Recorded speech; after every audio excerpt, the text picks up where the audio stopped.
All right, and welcome everyone to the much anticipated, super long overdue session 2 of a Stars Without Numbers actual play entitled The Anima Inferni, run by myself and these super cool dudes that have agreed to play with me sometimes when I feel like it, I guess. No, it's been a crazy 2 weeks for me in my personal life, so I appreciate your patience and bearing with me. Mostly directed that statement at the players, but also for our one viewer. Thanks, Svan's mom. We really appreciate you. You're We're amazing. up to You're doing six. a great job. You're doing God's work over there. But as is tradition, well, will be tradition since now we've done it twice, we're just going to go around the table, have everyone just simply tell us who they are, what character they're playing, and then I'm going to give a brief little session intro here to help set the tone and set the scene for what is going on in our little preamble to our core story of Anima Inferni. So without further ado, Svan, take it away. We'll just go crisscross applesauce. We'll go Svan, Profess Hex, Drew, Nova, and we'll wrap it up with the fan favorite Charles Warren. Take it away, Svan. Hey, I'm Spankensteiner Felipe, just a regular guy. And I'm playing Molly Ramirez, which is, what do you call them? Not hedgehog, urchin, street urchin kind of girl. Good. And now probably an indoctrinated religious fanatic.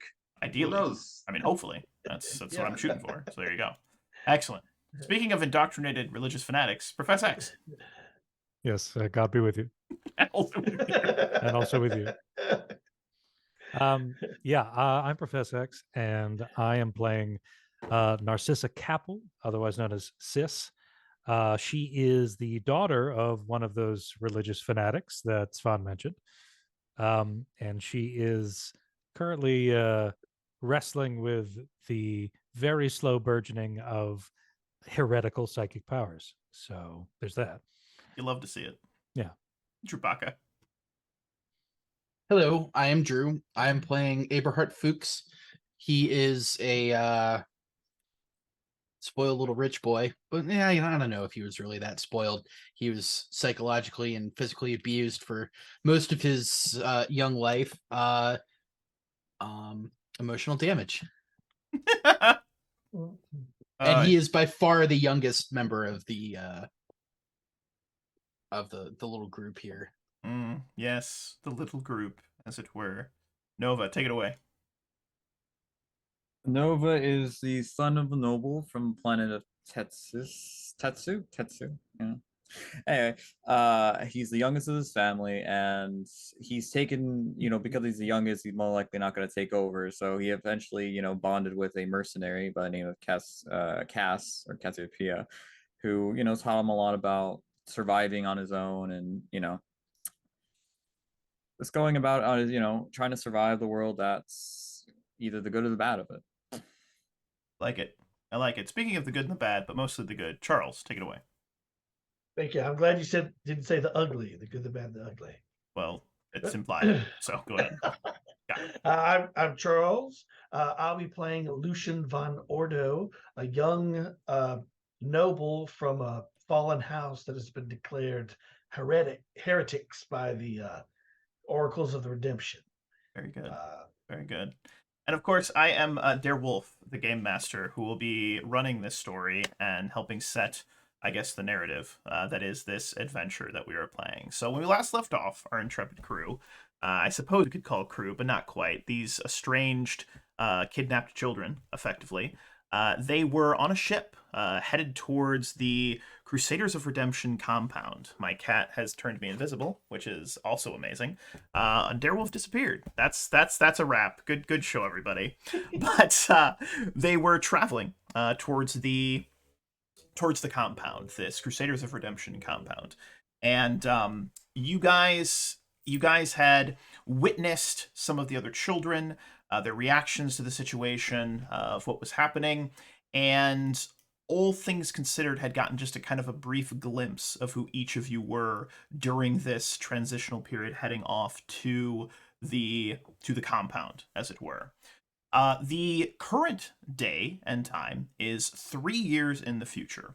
Now, I want you all to just try to imagine, imagine with me, if you will, that you have spent the last 3 years undergoing invisibility training, which I'm a master of. You've undergone just severe psychological indoctrination, into the Oracles of Redemption, this redemption religion that is present inside of this system. You have undergone physical training. Some of you may have even lost a limb, had it replaced with robotics or cybernetics. Some of you have had your, minds altered through psychedelics and drugs. So think about individually how your characters have reacted to this 3 years of indoctrination. Now, the current setting, this current time, you are days away from your first mission. You're days away from actually being sent out to fight against the enemy. Now, you might ask, who is the enemy? What is the enemy? And the enemy, we're always talking about the enemy. We always ask, who are they? Well, they are the enemy. This is what you are told. They are the enemy. They are any who would act against the oracles, any who would question the goodness of the redemption. Their lives are forfeit. Their lives are to be reclaimed by the Crusaders, that their taint will not infect others and corrupt the path the oracles of redemption have laid out for the system in the name of the redemption. And we're going to open our first scene actually in a kind of, this room is sort of a gathering area where you will listen to the Decon Howe. Decon Howe, he will give you just sermons. He will ask, answer questions, but mostly he just tells you what to think. He simply just tells you what to think in these moments. And he has just finished explaining to you, children of the Crusaders, you must understand the redemption. The redemption is truth. The redemption is everything that you need to survive. You need not sustenance other than the redemption's love. Without the redemption, our system here, these 4 glorious redemption-blessed planets, they would have been consumed by the desire, the lust, the frenzy feeding that is human nature. And so you must give thanks, constant, never-ending thanks. Nova, pay attention, young man. Never-ending, constant. Is that understood, Lucian? Yes. What is his title again? Decon Oh, Howe. Deacon. Yes, Reverend Deacon. Completely.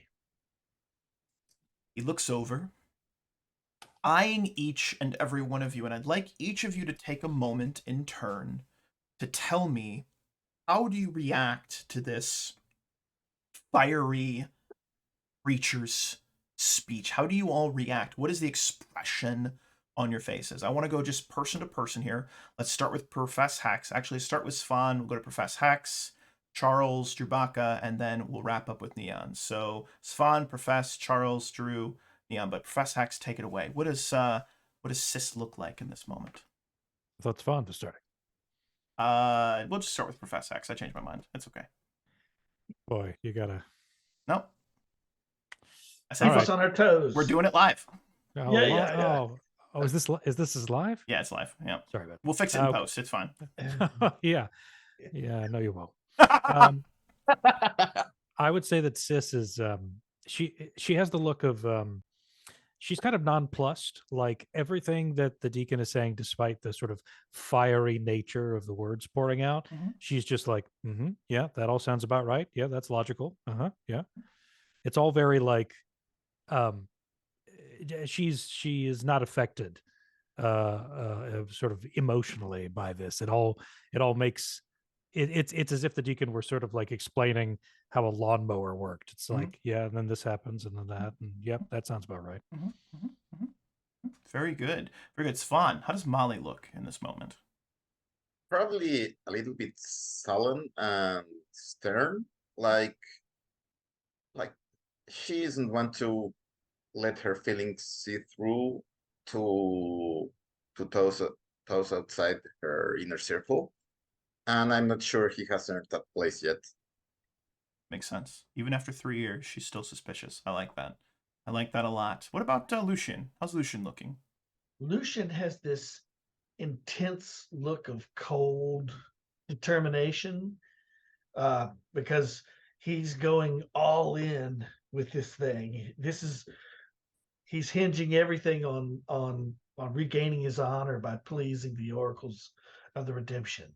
However, there is a little twinge of doubt back in the back of his mind that he tries to keep suppressed, and that has to do with Eberhard, where he remembers the Eberhard telling him that they killed his family, and he remembers what happens to his. So he just tries to drown that out whenever that comes up, and just focus on their task ahead. Absolutely. Eberhard, speaking of the little child, how are you looking right now? Ebb is focused, like laser focused. No expression on his face, just intense scrutiny. He, this is kind of his default too. Like everything he does to the absolute best that he can, and he's always, nose to the grindstone, eyes on his task, trying to prove himself. Very good.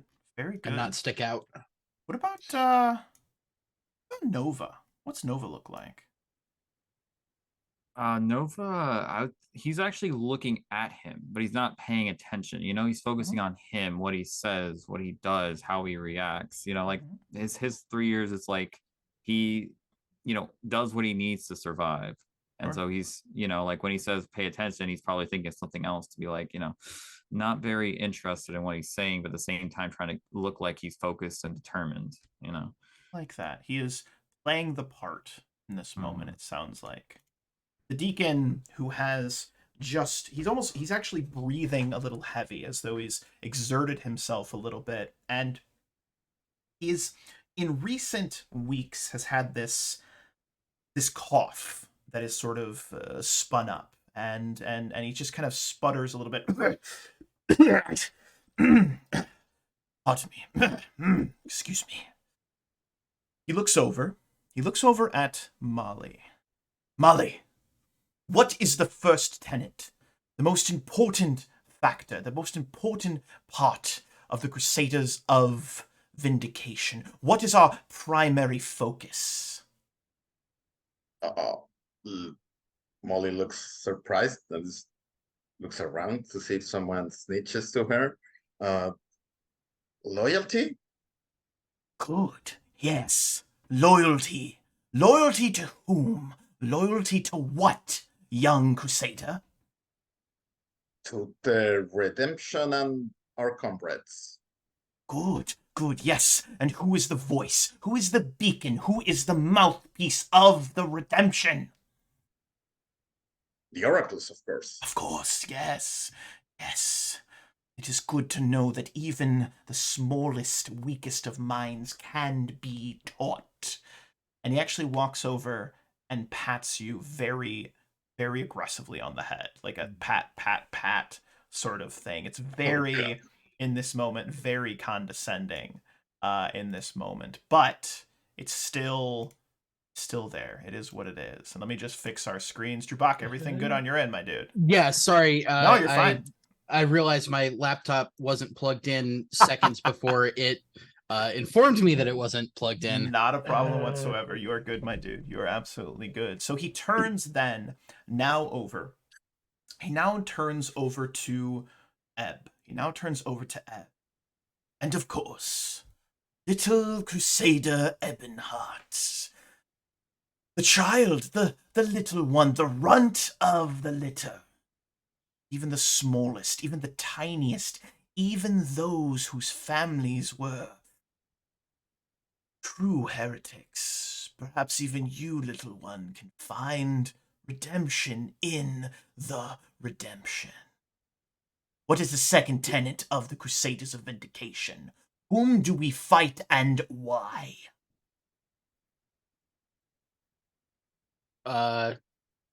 Do we know the second tenet? Let's make it up. Okay. The second tenet is the redemption will redeem all. We fight the enemy, and we fight them because they are not redeemed. Ah, yes, the redemption offers redemption to any who would accept it, but those who have chosen to stray from the path, they are lost. And thus their souls, their very bodies, their very lives must be reclaimed, lest that taint, lest that evil and that corruption find its way out into our fair planets, into the society as a whole, and drive us once again back into the void. Little Lucian, do you wish to be consumed by the void? No, Reverend Deacon. It is our unwavering faith that keeps us safe from the dangers of the void. Of course, yes, good, it does. And Nova, do you wish to be lost to the darkness? Do you wish to have your very soul torn apart by corruption? Of course not. Of We course do not. everything we need to do for the oracles. Yes. He brings a small handkerchief up, and as he brings it down, you see that there is a little bit of darkness on that handkerchief. It looks a little bit like blood, but he very quickly stuffs it back into his coat pocket. There is a on the door to this sort of meeting area where most of the time you guys are getting these kind of fiery sermons, being indoctrinated, being, prompted to repeat these tenets, these belief systems of the redemption. And in walks Harry. Now, if you all remember way back 3 years ago, 2 weeks in actual time, Harry was the young boy whom was selected by the priestess. This priestess has, over these last 3 years, been a kind of one-on-one, almost like a therapist for you. It is with the priestess you have been allowed to, at times, speak your mind freely. Now, whether or not you chose to take advantage of that free speaking, or you simply played your part, perhaps like Ebb, perhaps like Neon or Nova, it is up to you guys to determine.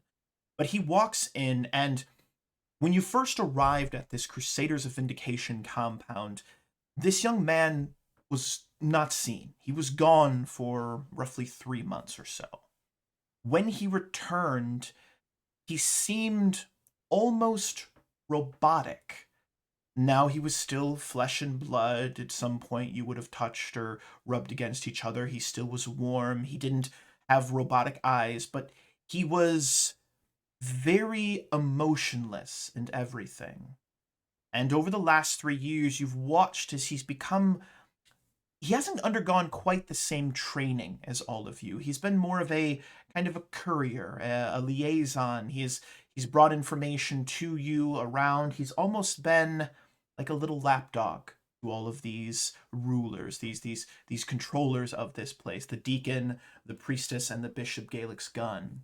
But he walks in, and it's very monotone, very blank kind of voice. He says, "Deacon Howe, Bishop Galex is asking for you. Shall I tell him to expect you, or that you will be a little bit longer?" He wavers back and forth slightly. The deacon looks over at him. "You may tell him, Harry, that I will be there in short order. We're almost done here. Also, get the priestess for me if you would." Of course. I will do this." And he turns and just kind of glossy-eyed turns, walks out back through the doorway. The deacon once again spins in the room, just looking at each of you one after another, just kind of taking it in, then says, "You are free for the rest of the afternoon. I must go and meet with Bishop Galex. Your time here at our facility is close to an end. Very soon, your little band of Crusaders, you will be sent on your first mission. You will be sent to find and deal with the enemy. Prepare yourselves, as you shall be You shall be the first of our little crusaders. You shall be Andrew's congregation. Remember this name well and speak it with pride, for you shall be the hand of the redemption. You are dismissed. He turns and he walks out the door, leaving you all to yourselves for a few moments to discuss, speak, beat each other up. I'm not sure what you guys want to do, but I want to just give the scene to you all for a few moments to just communicate everything that's just transpired and maybe do a little creativity with regards to what's happened over the last 3 years. Gee, do you think Harry will ever come out of his shell? Or is he gone forever? I think whatever's living in there isn't Harry anymore. Well, I hope. How dare you interrupt me? No, sorry, Jen. Go ahead. Oh, I lost track. Oh yeah. Well, maybe they should send him out with us. He will be an extra pair of hands anyway. Did any of you see the dark spot in the deacon's handkerchief? Yes. What do you think is wrong with him? Seems to be coughing up blood. I doubt it's I'm not entirely certain that was blood. What else could it be? Oracle knows. for all we know, it could be the darkness he speaks of so freely. Catalyzing inside. That is an interesting thought. He does not look well. It's something we don't know. Maybe Anna would know more. Maybe we should There look are for her. doctors though. Perhaps he's been to what was the name? The mining planet? That's not the Has he red. list- That's not the Red Death. Oh, I would know. But I don't know what exactly is happening. Is anyone hungry? Yes, I could Oh, eat. well. Yes. But finally, at last, our first mission, our first chance to prove ourselves to our teachers. Oh, don't go rushing along. Otherwise, we'll have to rescue you. No. Stay with the pack. You're too eager, man. It's been 3 years. I think he'd make a good decoy. I'm just He ready. would. I'm just ready to finally prove myself. Yeah, Yes. aren't we all? Oops. Well, I'm hungry. I think proving ourselves with some lunch is better warranted than worrying about. Yeah, I redeemed Boring. those oranges. They won't ever see what's coming for them. So it sounds like the group is going to depart and head off to the cafeteria. Correct me if I'm wrong. Is anyone not going to the cafeteria? That depends on whether or not there is any of the substance that Deacon coughed up possibly on the floor. There is a little bit of the substance that Deacon coughed up on the floor.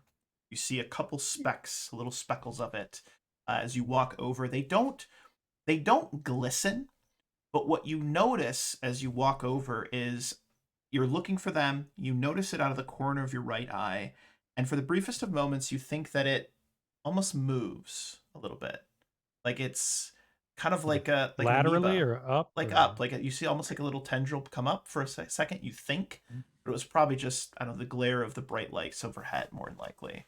But it seemed almost to move for a moment. Thank you for that. You're welcome. Yeah.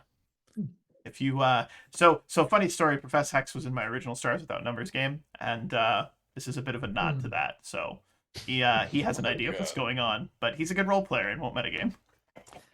Oh Jesus! So I would I would like is Sis would kind of wait until people had sort of drifted out of the room, and if she has like some kind of handkerchief or something, she would like dab a little bit of the stuff up and try to, pocket it and leave it for further study later. You may do so without question. You absolutely may do so. As you bring it up, it's moist. Like you can feel the kind of like it gives way. Like if you were wiping up like a jelly or something, you can feel it through the handkerchief. But as you pick it up off, you feel it solidify almost instantaneously. And then you have to wrap it around, and it actually creates a little, almost like a dime size, like solid piece in the handkerchief that you then are able to shove into your pocket. All right. Definitely not death jelly. You can write that on your character sheet. There you go. Got it. Death jelly. You did wait until we were out, right? Yep. That was my preference. Yes. Yeah. Next week. Okay, yes. Next week, Professor X will be playing a brand new character. No, I'm just kidding. That's silly. All right, so we're gonna move past this. So everyone else heads off to the. You guys head off to the cafeteria, and when you get there, you are greeted per se, but you do see a couple of the other children whom have been present with you guys in your sort of training, in your indoctrination, as you could call it, with the Crusaders of Vindication. So you have Iffa. She is this purple-haired girl. She still has her purple hair. You have Anna, who has really taken on this sort of medical training. She really just has thrown herself in. She likes helping people. She likes healing people, and that's what she has really taken a liking to. You have Jessie, whom was the young man who was banging his head back against the wall just again and again and again and again. And he has really simmered down and become a spokesman, a real true believer of the redemption. And then you've got Freddie, and Freddie is Freddie's a guy. He's a guy. He exists. He's a pretty good dude. He's just there most of the time. He's just there. He seems to just kind of be waiting for his sentence to end, is the best way I can describe that. But they're actually already sitting at the table. And as you all approach, you hear Iffa sort of loud whisper over to Anna, and she says, "Anna, you shouldn't be looking into those files. You're going to get in trouble. The priestess Vosto, she will surely put you into the hold.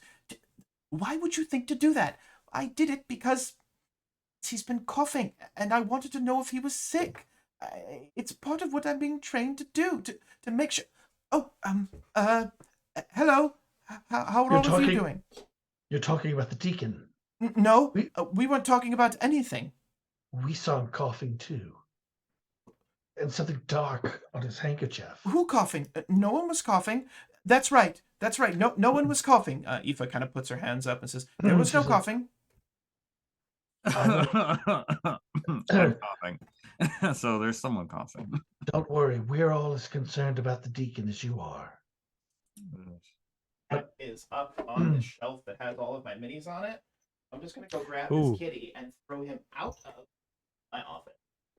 Out of the window. Yeah, just out the window. Just straight out the window. There you go. What a good time. Super professional game master streamer here. Don't you love to see it? All right, I'm back. We're not paying you, so. Oh, perfect. Yeah. That's nor should you. Fantastic. All right, good stuff. So, and yes. So the question again. Yeah, Anna, you've had the most medical training of all of us, and we all care about the Decon Howe's health.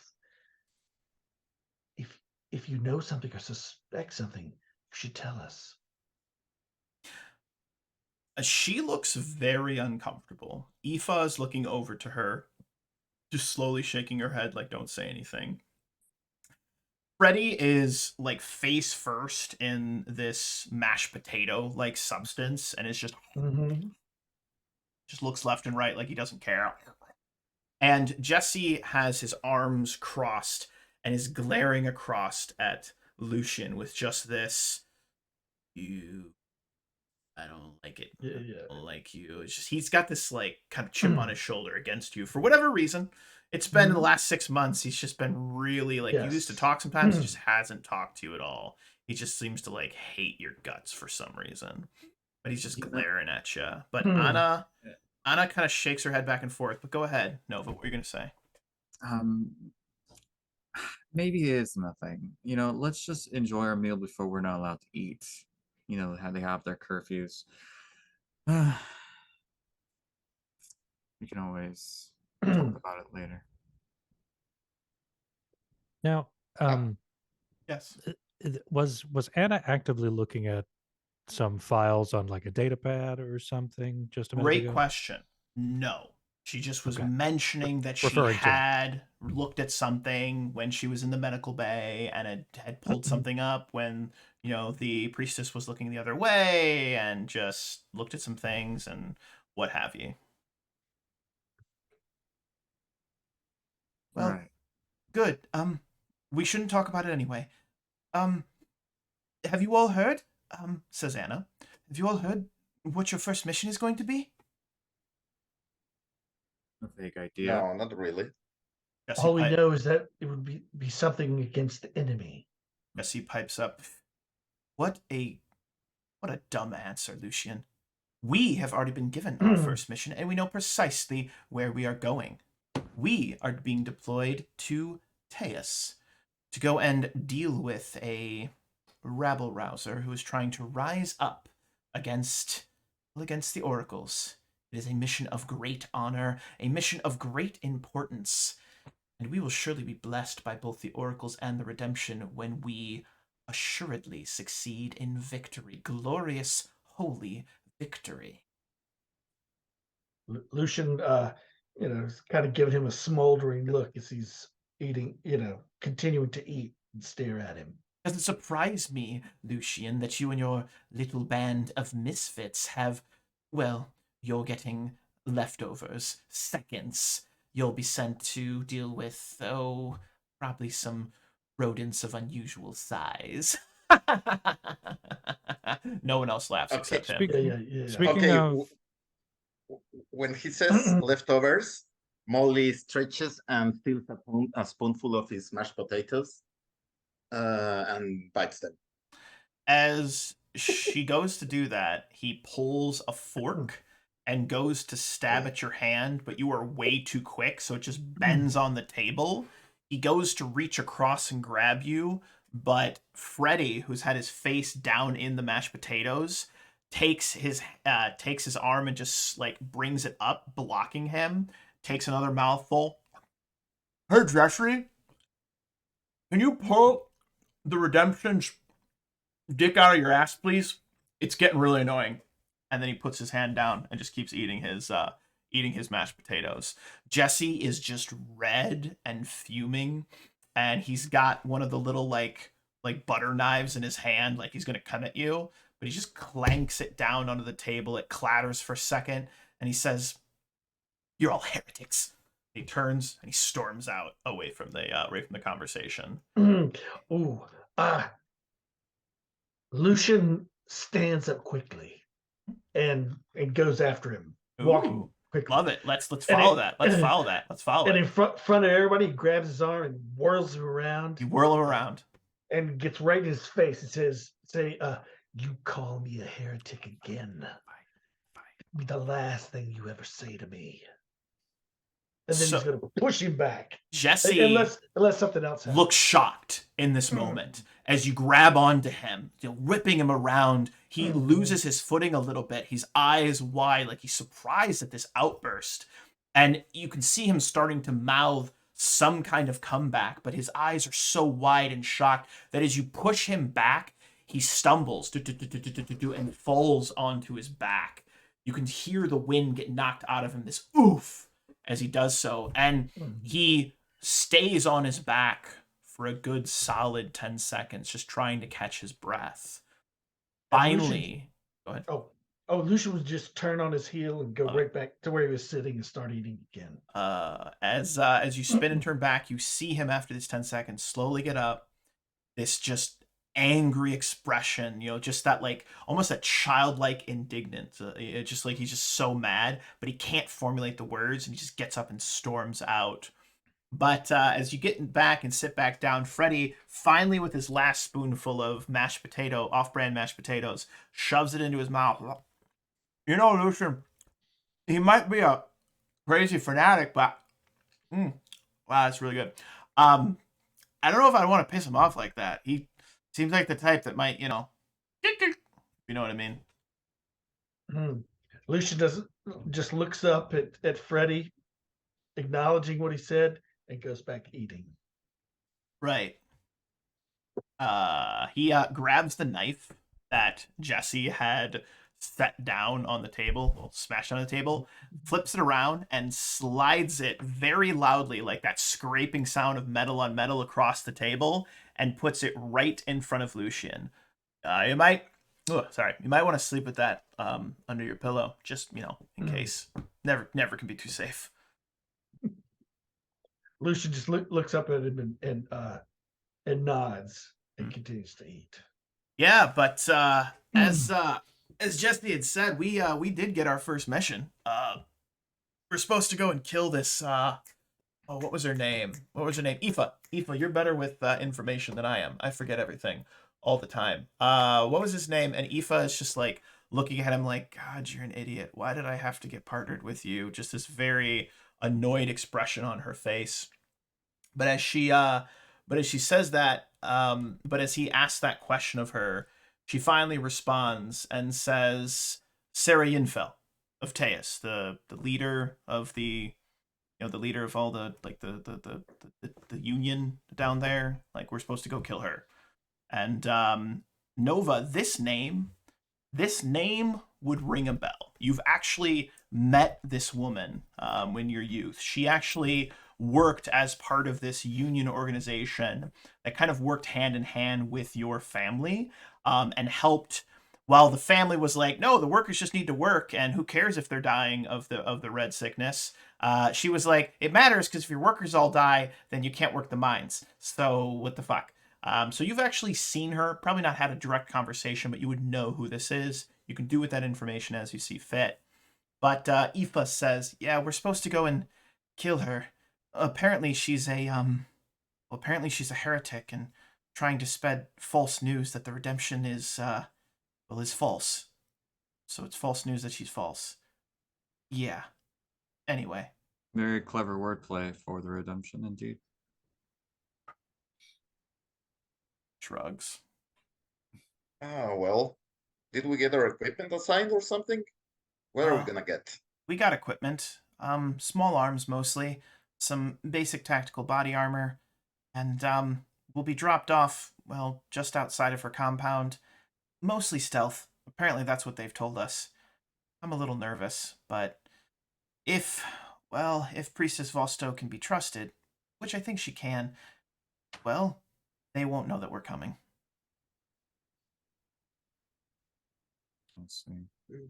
Not saying the priestess cannot be trusted, but I think my sneaky skills are a little bit rusty.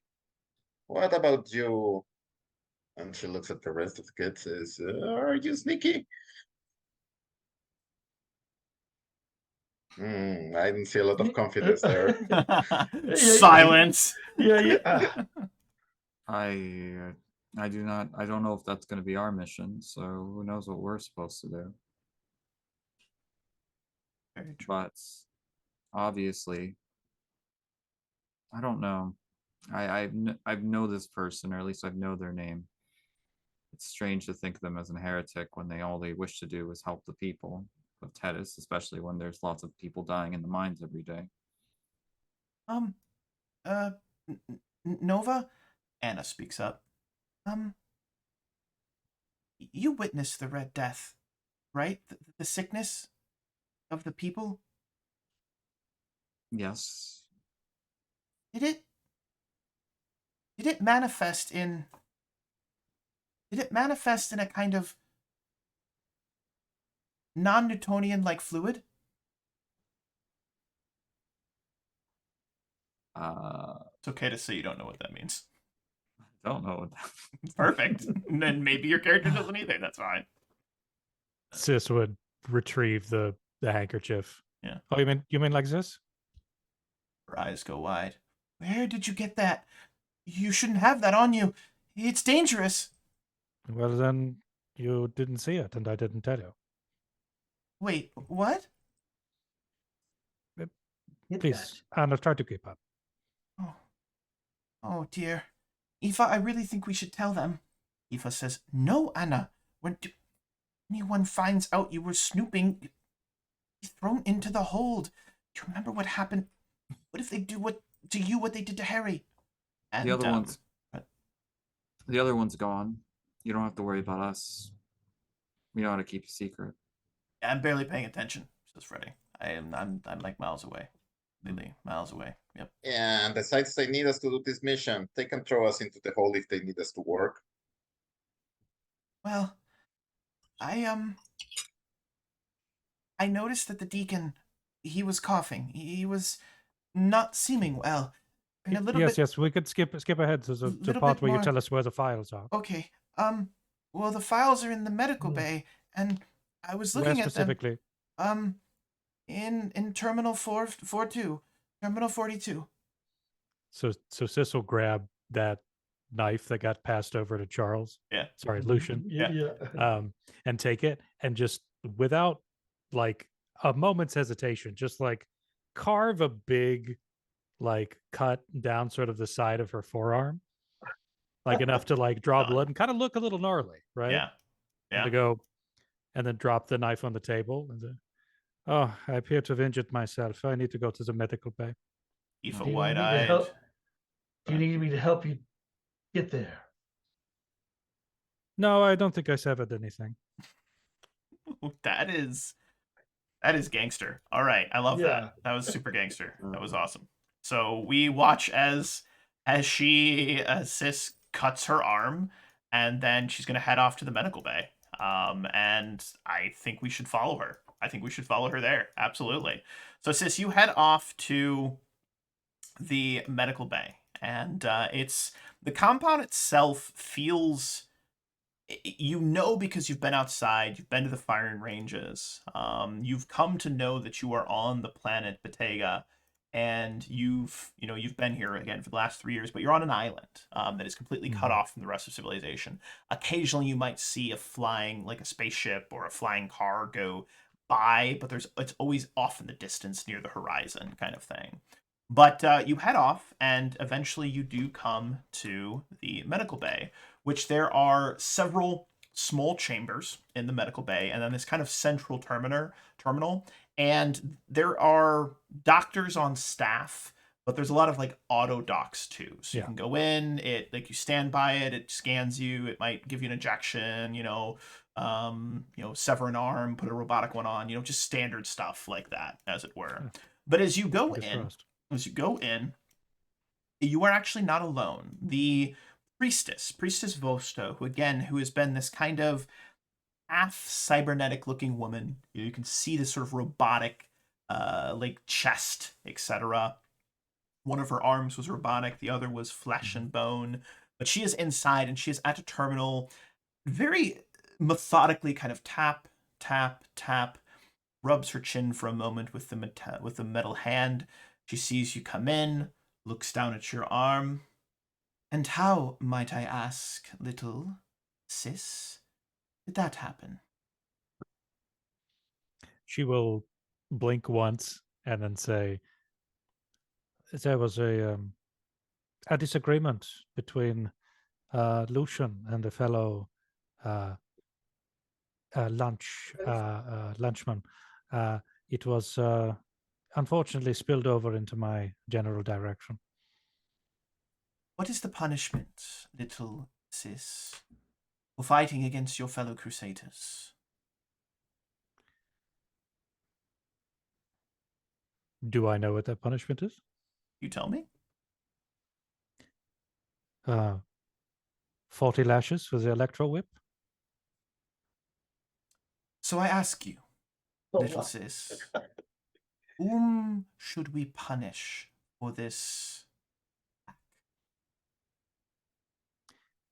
Remind me what the name of the other boy was. Jessie. Jessie, that's right. Oh, Lucian, certainly. She nods. And what is the punishment for betraying your fellow Crusaders, little sis?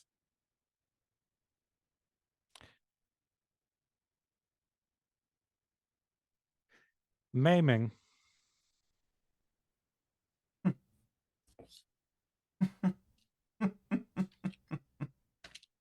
See to the auto dock. Get yourself fixed, and we'll forget this ever happened. How does that sound? Sounds perfectly fair to me, as I was simply an innocent bystander. Nods. Goes back to typing at her screen. The Terminal 42 is wonderfully right on the opposite side of where she's at. Okay. So if you're a little quiet about it, you'll probably be fine. I don't know, Yeah. maybe. We'll see what happens. I'll be real quiet about Yeah, it. real quiet, like a mouse. Molly knows something about that. So what do you do in this moment?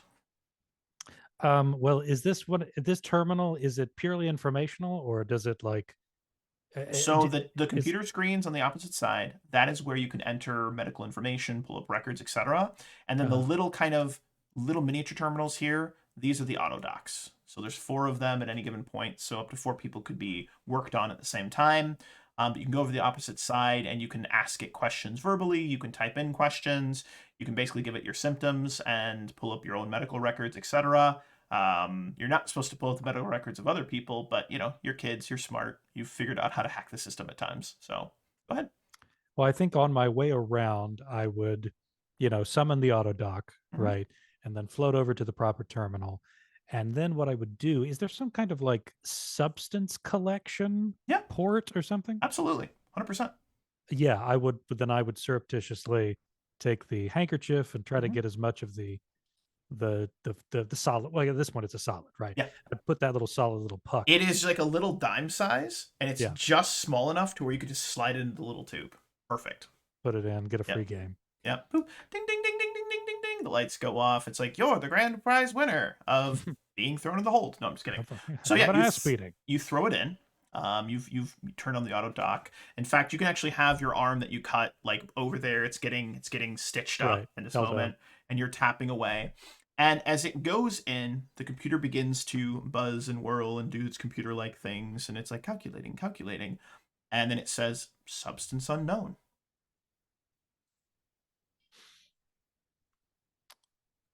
Okay. What I'd like to do is run a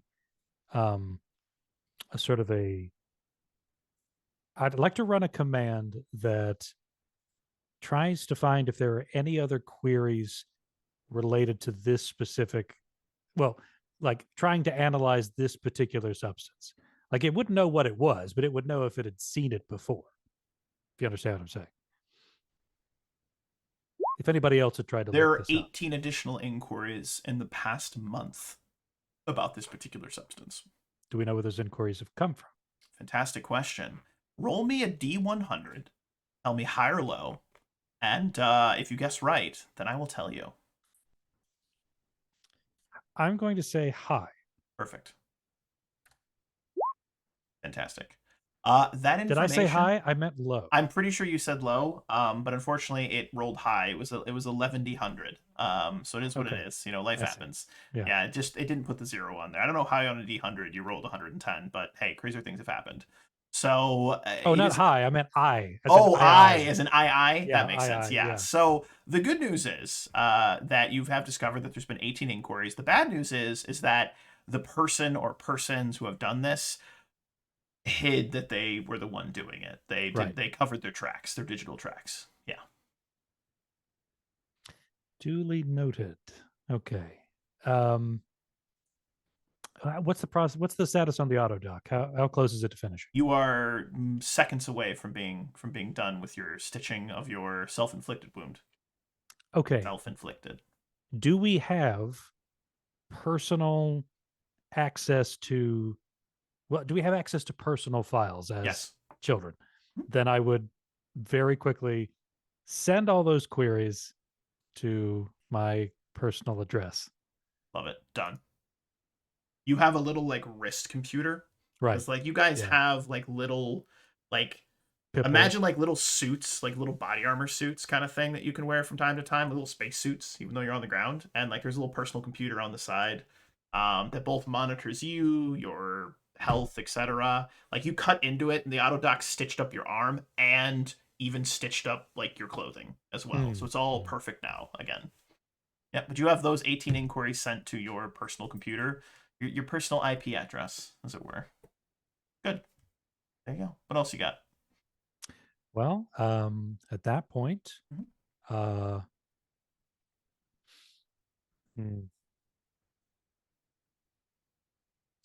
I would start to walk out, and if the priestess is still there, I would turn and indicate that I had something to say in as polite a way as possible. She has this very frustrated expression on her face, which is uncommon for her. She usually seems very pleasant. She's been kind of the nicest. She's obviously a fanatic, but she's been the nicest of the fanatics, like the like calm fanatic.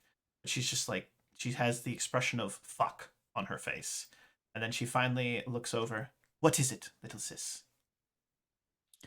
I merely wanted to mention that during our sermon earlier today, that Decon Howe is looking a little pale, a little less hale than usual. Is it part of your duty, part of your mission, little sis, to worry about the health, Deacon? Insomuch that his failing health might indicate his weakness. She actually smiles at that. I assure you, Deacon is quite fine and is being taken care of. I am seeing to it personally. Very well. And she will turn and walk off unceremoniously. Feel her eyes in the back of your head, Steve, burning a hole into them. Roll a death save. No, I'm just kidding. All right, cool. So the rest of you, what were you guys up to as Sis ran off? Miss Capel ran off. What did you guys do? Well, at least she didn't shoot herself. That's true. That's true. That's true. Actually, you know what? Freddie's like, you know what, Nova? You're weird. I'll give you that. But that is the truest thing that you have ever said, ever, in the history of ever. At least the history of this place, which kind of feels like the only history. You guys ever think, like, this is like, man, right? Don't you know? You know what I mean, right? Like it's, woof, right? Do you ever stop talking? No, yes, sometimes if I have food. Are you gonna finish your mashed potatoes? You can have mine. He pushes him away. Yeah. Whoop. Starts eating them. Just going to town. Loving it. I wonder when we'll find out our mission. And Lucian's checking the little personal computer thing to see if we've got any updates or emails or anything on it. Nothing yet. Just scroll. Just refresh. Furiously refresh. Refresh. Nothing. Just refresh. Nothing. So sad. So sad. You hate to see it. Well, all I can say is, yes, you're going to need your strength with these mashed potatoes. I mean, I expect you to take care of the others when you guys do your mission. Molly's gonna go try and take some extra dessert if there's some. Mm-hmm. Yes, there is dessert. You'll be having white cake. White cake? Yep. White? Just white cake. I'm worried about it now. That's just mashed potatoes. It's just mashed potatoes shaped like a cake. Correct. Yes, that's exactly right. But there is a chime one after another on each of your little personal wrist computers. It could get ding ding ding ding ding ding. White cake. Thank you, Professor Hatch. Yeah. White cake. That's exactly right. But there's a ding ding ding on all of your little personal computers in this moment. Check my computer. There's an email. Or a call, I suppose you could call it. A little message from Bishop Galex. You all have been summoned to his office. Meet with him. He apparently has something very important to to share with you. Very, very important to share with you. This could be it. Dun, dun, dun. I grab you guys really quick. Yes, Grab off we go then. you go. So you guys head off to his office, which is a kind of like rounded, kind of like half circle sort of a section of the base. And as you arrive there, there are two of the guards. They're at the door. They nod at you and allow you entrance in, and the bishop is standing in front of a glowing sort of like large digital screen. Okay, and this large digital screen has a bunch of readouts. It's got population reports. It has air quality. It's got a couple of different faces of like people, and it's like you can see like little lines going down towards different places on this particular section or area of whatever planet it is. But it takes you guys a couple of moments, but you do eventually realize that this is the planet. This is the planet Savalo. Actually, the core planet of the system in question, and you can see that it is zoomed down in on one of the larger cities. So I want you to imagine again, Savalu is kind of like a city planet. Like most of the planet is covered in cities. There are some spots of like wildlife and stuff. It's like Central Park in New York kind of style, but it's mostly that. So you zoom into one of the southern like planet area, like southern city areas, and it zooms in, and there is a man. There is a man. He is wearing, appears to be wearing a baseball cap, and it has this border around his face, and it looks like it's just a still, like from maybe like a CTV camera, but it has this red border, and it says priority one, and it's just like priority one, over and over and over again. But as you guys enter in, he doesn't turn away from this view screen. He doesn't turn away from it, but he does begin to speak to you. And he says, "Well, little Crusaders, it appears your time to prove yourselves as the true faithful is at hand. You all feel prepared. You all feel ready to do your duty." Always. Yes, Reverend Bishop. What is our assignment? This man here. This man is a heretic.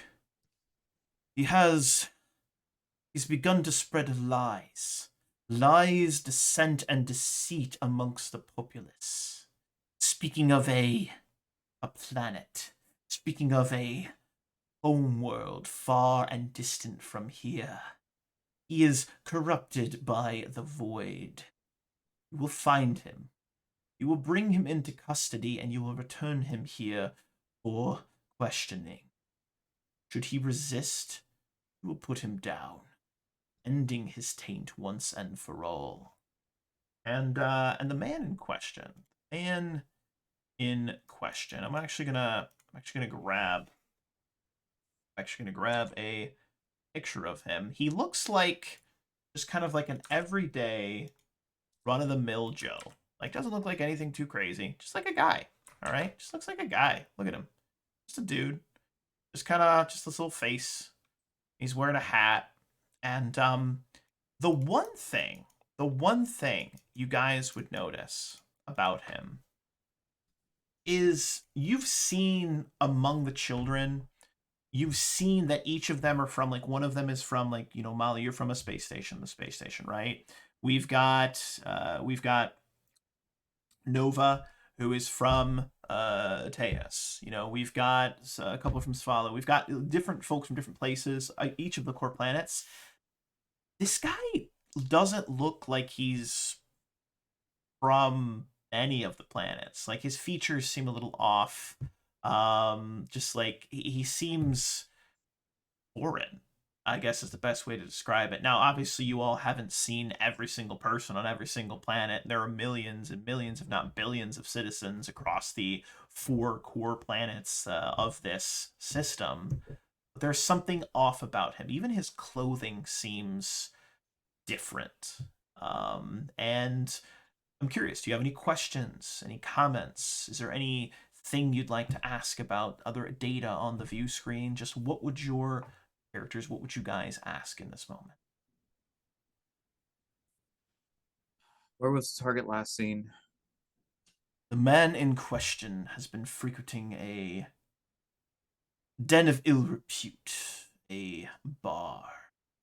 He has been going there every night, sitting at a bar by himself as though he is waiting for someone. We assume he is waiting for other heretics, but as is their way, they seem to have abandoned him.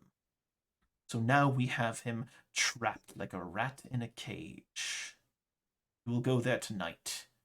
Make haste, grab him, and return him before the morrow. Do we know his background? His background, Ebb? Where he's from?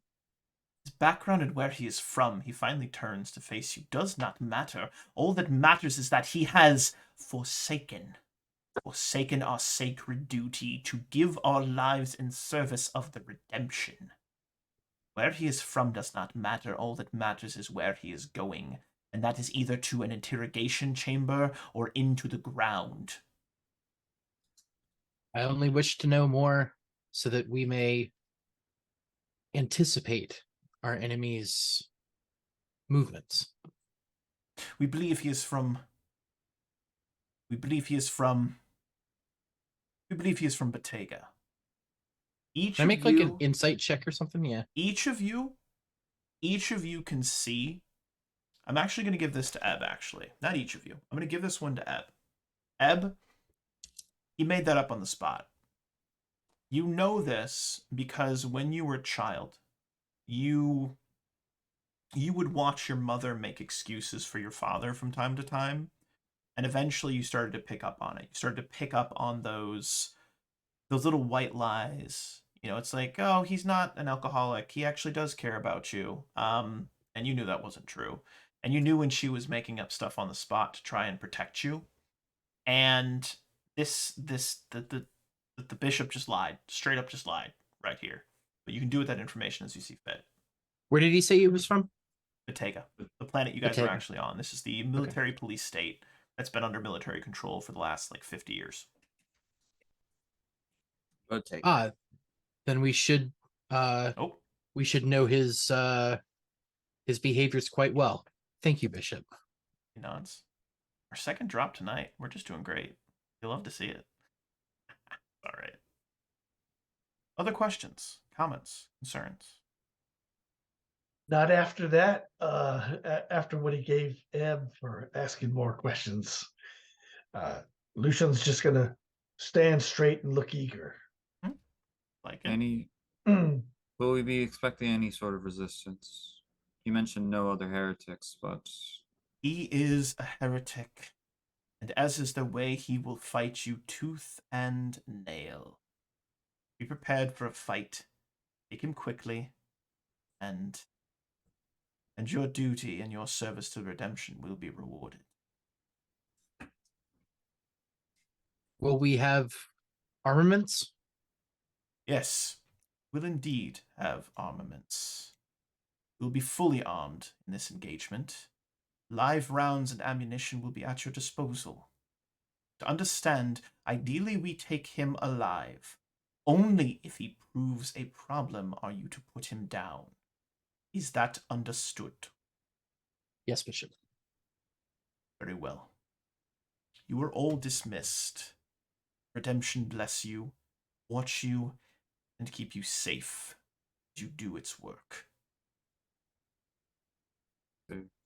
How could it not if we do its work? He actually kind of smiles at that. Just very briefly kind of smiles. and nods a little kind of an approving smile at Eb as he states that. Svan, you look like you want to say something. Go ahead, Lucian. I'm sorry. Oh, I was going to say, once we get out into the hall, Lucian's going to put a hand on Eb's shoulder and say, "It was a good question, Eb." Trying to make him feel better about being tongue lashed by the bishop. Lucian or Eb looks up at Lucian and says, "They've done much worse to me," and just walks off. Thanks. That seems to bother Lucian. Now your enemy, they say. Very well. I've been itching to try my stun button. Anyway. Unless you guys have anything else, any other preparations or questions, interactions you'd like to have with yourselves, the other children of the facility, then we can sort of progress on to our next major scene for this session. Anything else you guys have? Take a moment, no rush. I have questions about equipment and stuff, but Yep. I think we can Go for it. What questions do you have? about the equipment packages. Yeah. So you guys are gonna have, and again, a lot of this is we're doing a very rules light. This is more just kind of a narrative experience for these first two sessions. You guys will have effectively little powered like enhancement body armor. So you're like double of triple as strong as you would normally be. You will have silenced weapons. Like you guys are gonna be kitted out like crazy. So I want you guys to think to yourselves, like, you're basically going to be kind of unstoppable, right? Like you've got the full backing of the Oracles of Redemption and their economic disposable income to make you guys ready to go, right? We're just a wet squad, huh? A 10-year-old in powered armor. That is great. It's a weird, it's beautiful. funny, right? Yeah, it is what it is. It is what it is. But we cut to a scene of you guys. Go ahead. I'm sorry, Molly. Not Molly. That was Nova. Yeah. No, I was just. Do they not permit us from sending any messages out? You're allowed to send messages. Okay. Whether or not those messages arrive, you never get responses. That's the one thing I'll say. You never get responses, but you can send them. I figured it'd be that sort of thing. Yeah. Never. They don't stop you from sending them, but you never get responses. I don't know. Which begs the question: why would they even bother letting you send them? Is this the first time we've been let out? Yes. The first time you're going to be off of the island and like heading off to another planet. Like, yeah, it's going to be a thing. I would say out of our group, has anyone proved themselves to be more technologically savvy? Yes, Probably. Molly's pretty good with the tinkering with stuff. And now that you said it's the first time we're gonna be let out. What? Yes, I think I know what you're thinking, and I think I can do it. Maybe. So I have my multi-tool, and we will experience some malfunctions at some point. Yeah, let's not do it here though. No. At some point in the future. Right. Anyway, we have our assignments, so let's go prepare ourselves. So Maybe go to the shooting range and get ready. We have a montage of you guys suiting up, preparing, running drills, getting tactical readouts of the building, like planning it together. It's like very Ocean's 11 or 13 or 12, maybe even 15. I don't know, whichever Oceans you like the best. It's very like you guys preparing, practicing, etc. And this is our montage that we see here. Finally, though, we cut to a scene of you on this very, very fast-moving dropship. And I'm talking like you guys get strapped in. You're actually injected with a substance that will, very a la The Expanse, prevent you from like dying because you're moving so fast. like give him the juice kind of thing. And you guys take off, and it's just whoosh. Now you have your body armor on. You feel the injections. You guys are traveling, and it takes several hours, but you can feel yourselves kind of get a little bit of weightlessness for a moment. Then these engines kick in again. You can feel this intense pressure. Some of you struggle, and maybe even some of you pass out during this journey. But eventually, several hours later, you feel the ship slow down. You feel the kind of weightlessness for a moment. Then you feel that natural gravity. And we find ourselves as you've like rappelled down off of this dropship. And this dropship in question is completely black and silent. Even though it's got these like hover things, it's like this a very, very quiet, like very, very, very quiet kind of like sound of the engines, but you're able to silently rappel. And we come to a scene of you guys just outside of this. It's kind of a seedier part of the city,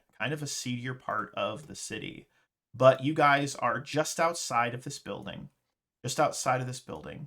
and on the side of it, there's like one of those like neon signs, and the B of the Bob's bar. The B is flickering. The O is half lit, and it kind of looks like Coe's bar is what it looks like, but it's like Ob's bar. Bob's, yeah, Ob's bar, B-O-B, Ob's bar. It's like Cobe's bar. I don't know, but it looks kind of silly. And you guys see like a rat, like you're decked out in this cool black, stealth armor. You've got your little rifles. There's a little 10-year-old kid in full body armor, tactical gear. You guys are ready to go. And this little rat just goes squeak, squeak, squeak, squeak, and runs across in front of you. And the rest of the street is just silent and empty. I have one question. I have an answer. So remember the guards we saw in the first scene? Absolutely. Do we look like them? You look like them, but their armor completely black. So their armor wasn't completely black. I actually do have a version of them that I can show you if you guys have forgotten what they look like. But they kind of look like this, right? So you look like that, but completely blacked out. Okay, so our face is completely covered. No one Correct. really. Okay. No one will even know who you are. That is correct. Yep. Just making sure that's the vibe we're going with. Gotcha. Absolutely. Great question. No, yeah, these are great questions. Ask.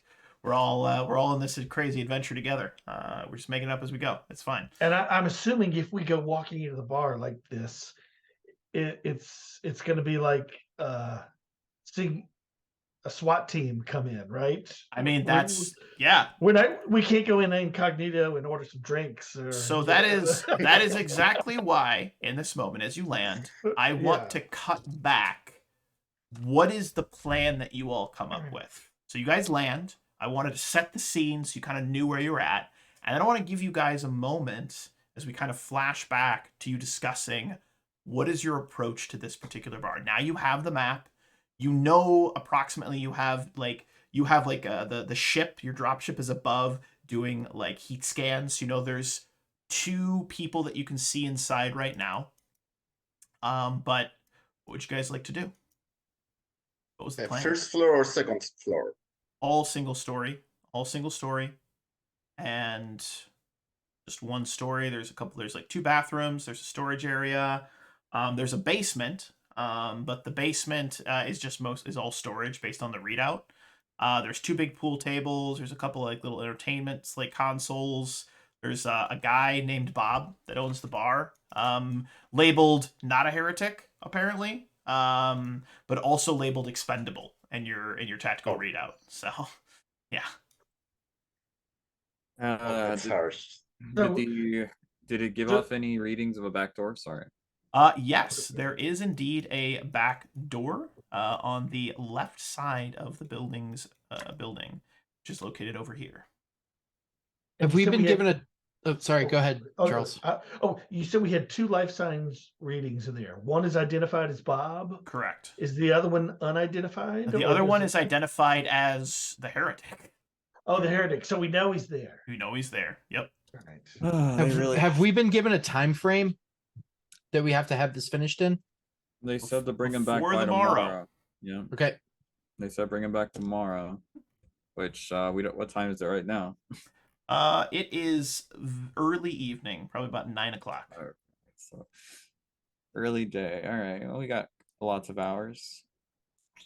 And did they give us a point to rendezvous? Well, you've got your drop ship hovering above, giving you So it's like just a quick basically grab. cover overhead. Yeah. I see. So it's a quick grab and Oh, Do we want to reconnoiter a little longer? See if perhaps any other heretics show up? well, if it's a bar and it's empty at 9 p.m., it must be one shitty bar. I don't think more people will come. it's the afternoon. It's like middle day, not Mhm. night. Oh, No. 9 Oh, p.m. Oh, it is 9 p.m. at 9 night. p.m. Yeah. Yes, 9 Oh, p.m.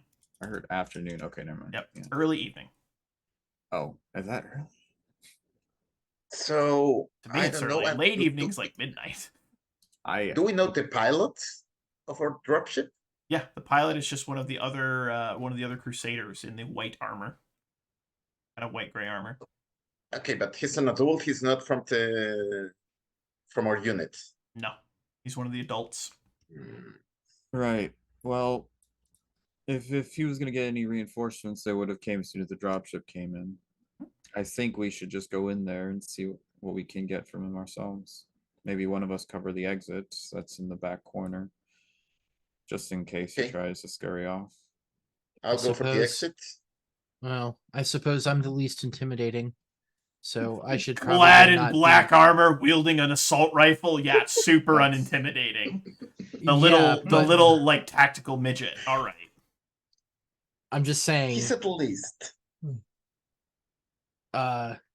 probably the least intimidating of all of us. It would and I would probably be best at rear door guard. I would not. I would say that someone else would. You know, they can easily push you over even with body armor. You're still somewhat smaller than us. Yes, but I can still shoot them in the face. Our job is not. I'm to just shoot them. talking. I'm just talking about my lack of intimidation when we bust in on this guy. I'm not concerned about my ability to perform the mission. I see. Are these pink things windows? Which big things ping him? Oh, let's see. I'm trying to ping now. This right here. These are windows. Yes, Oh, they're frosted, so you can't see inside. they're not reinforced like No, just frosted glass. So somebody could bust through those. 100%. Right. So let's just approach from the building like we were trained. Check our corners, go in, and secure the target. As you guys are getting ready to move out, there is a ping on your little wrist computers and a little message. Additional heat signature approaching. On the right-hand side of the building, a woman with red hair, looking a little crazed, a little nervous, rounds the corner, looks left, looks right, can't see you because you're hiding in the shadows in your black stealth armor, and quickly rushes up and enters the bar.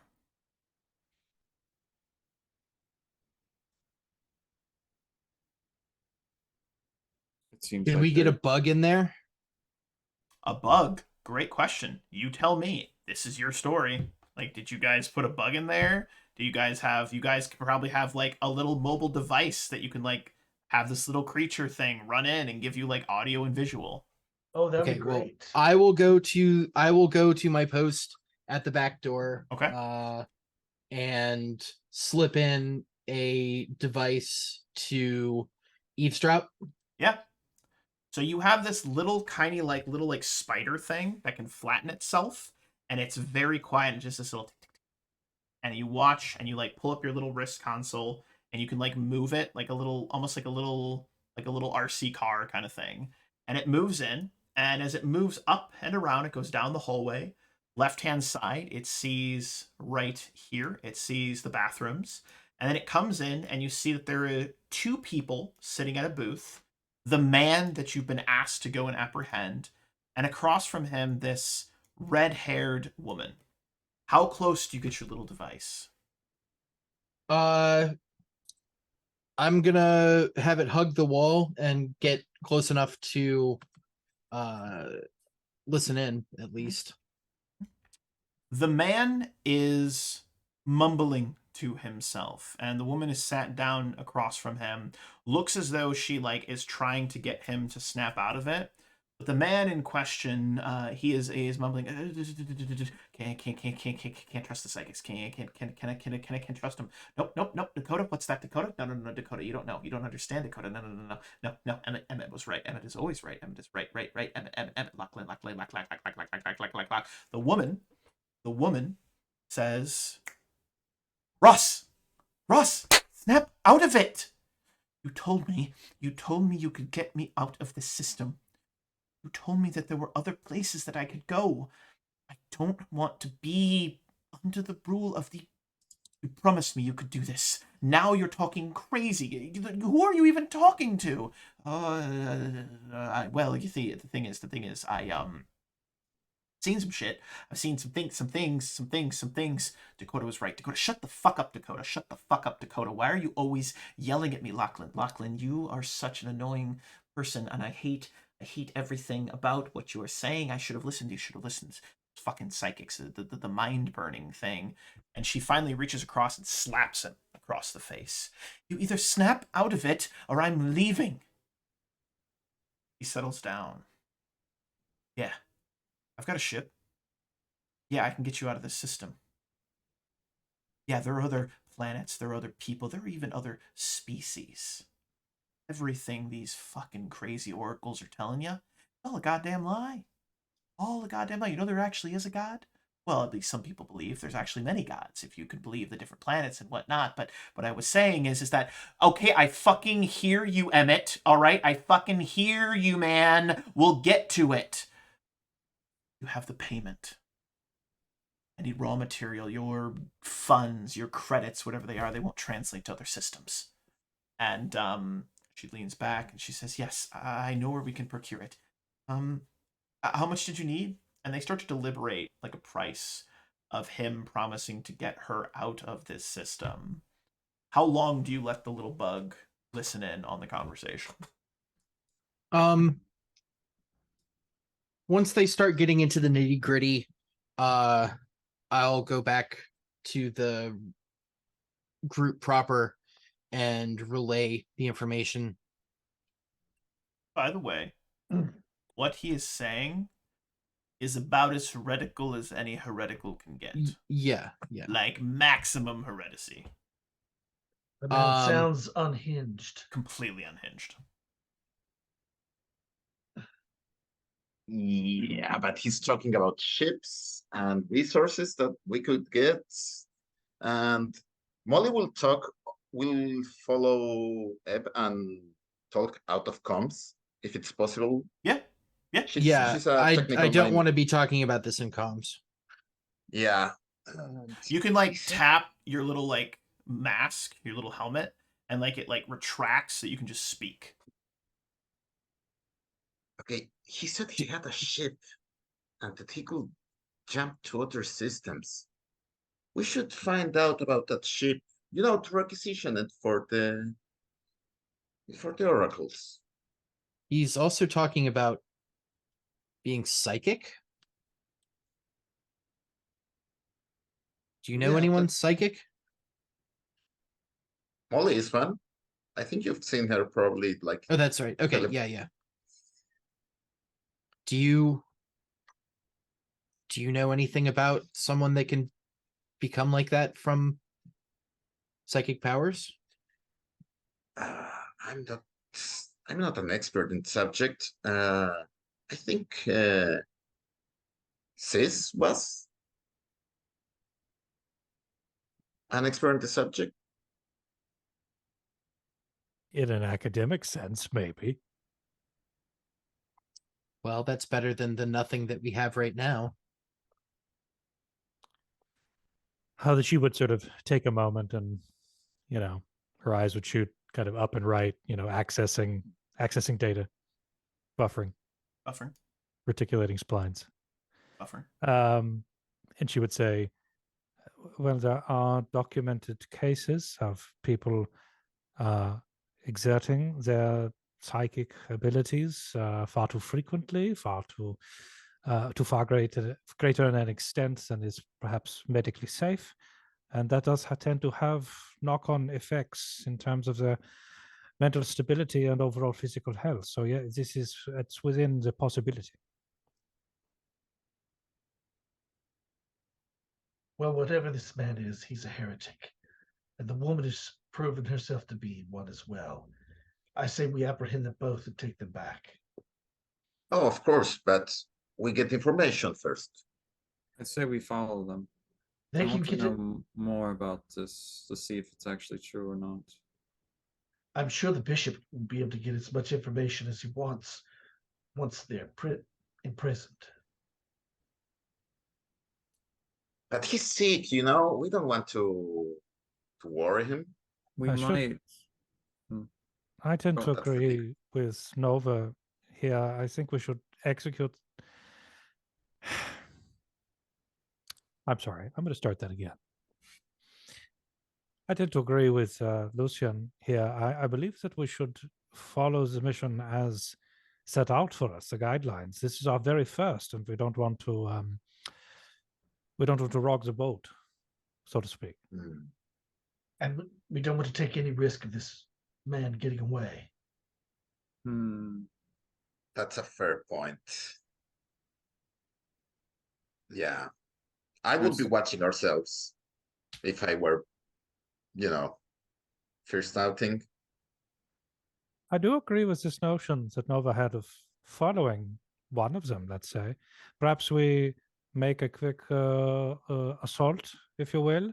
We kill our target and we allow the other to escape and track her as well, so that we We- are doing both. The target we need to bring in alive. That was our directive, unless he became too unpredictable. The woman is fair game. Right. Yeah. The man knows about the ship. The woman knows about some resources unnamed, right? So perhaps we are killing the woman for a sort of shock and awe to loosen the Ooh. lips of the person. I'd No. rather not kill either. Perhaps the woman can be re-educated. See, I like the idea of letting her go and following her to a secondary to where these resources that she's claiming to have are. Regardless of Yeah. our strategy, this does seem a bit too public a location to get into some fracas. I don't think It's too. I don't think the priests care about public. Oh no, I care. That is too messy for my taste. All of your wrist computers beep, and it is the dropship asking for a status update. we are getting ready. Give us a few moments. We will be heading into the building soon enough. Responding with urgency is the antidote. Take the target now. Roger. Okay. Okay, Boomer. Look, we don't really have any more time. If we get any more, they might assume we're heretics. Fair enough. Yeah. Let's just take them alive I'll take the back. from there. Anyone want to come?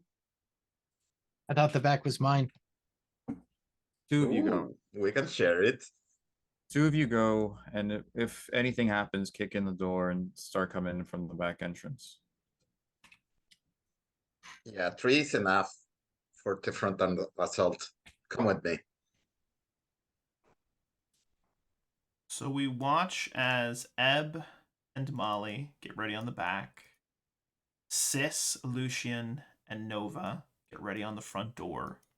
And if I understand correctly, you guys are going to kick it in, rush in like a tactical SWAT squad, and just start shouting orders and telling everyone to get down. Yes. Get I on the think floor, get on the floor. Molly and I why don't we breach quietly? Sneak in behind, and one of us watches the door and the other watches to back up the other 3. I like it. Sounds good. I like it. I like I'll it. take the. Do you want to take the door and I'll? I'll take the door. Yes. Okay. All right. So we watch as you Ready your stun guys buttons. get into position. Molly and Eb are able to, like lockpick that door with a little auto lockpicker. Open it up. You stealthily move into position, getting yourselves ready. The woman and the man are still having a conversation, and then you guys can give the signal for Nova, Sis, and Lucian to breach and clear, as it were. If I understand the plan correctly, does that sound about right? That sounds Perfect. good. There is put a little charge on the door. One thing before we go. Yeah. Eb, well, while we're picking the lock, Eb looks over at Molly and says, "I don't want anything to happen to the woman." Now, nobody's. We'll let them go.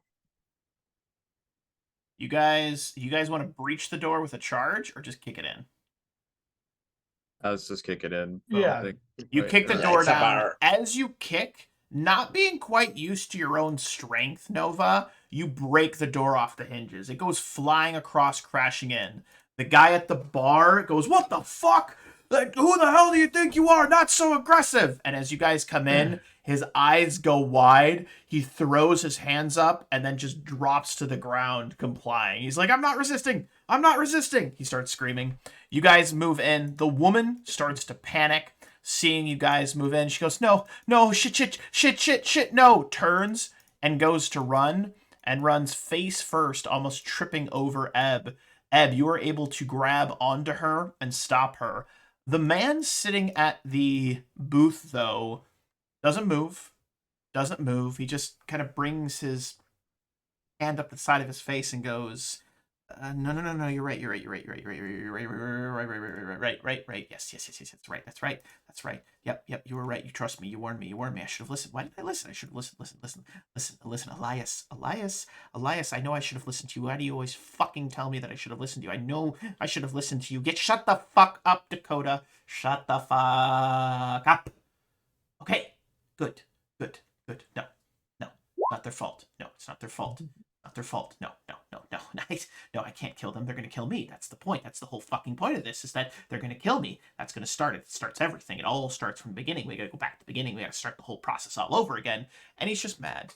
Just insane. Just going on and on and on and on about God's only knows what.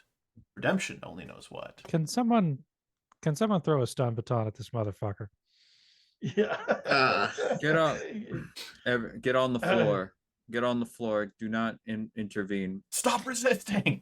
Everybody walk the dinosaur. I'm telling him, I'm telling the guy over there. I'm like, He is on the floor. He's on the floor, hands over his head, like he's like fully spread out, like he is not doing anything. Yeah, the bartender is down. The guy over the table just continuing to talk to himself, continuing to go crazy, just talk to these different people. Okay, Molly looks at Sis. It's like, do stun buttons turn psychics off? I wouldn't know. I'm not in the habit of stunning the mentally ill. Let's try. I would like to ask a question to Deerwolf. So, is there anything like resonating from him? So no, he just appears to be a crazy person talking to himself. Okay. The operative word was appears.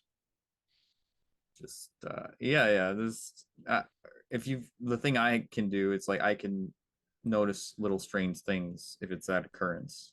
Okay. So here's what I'll tell you.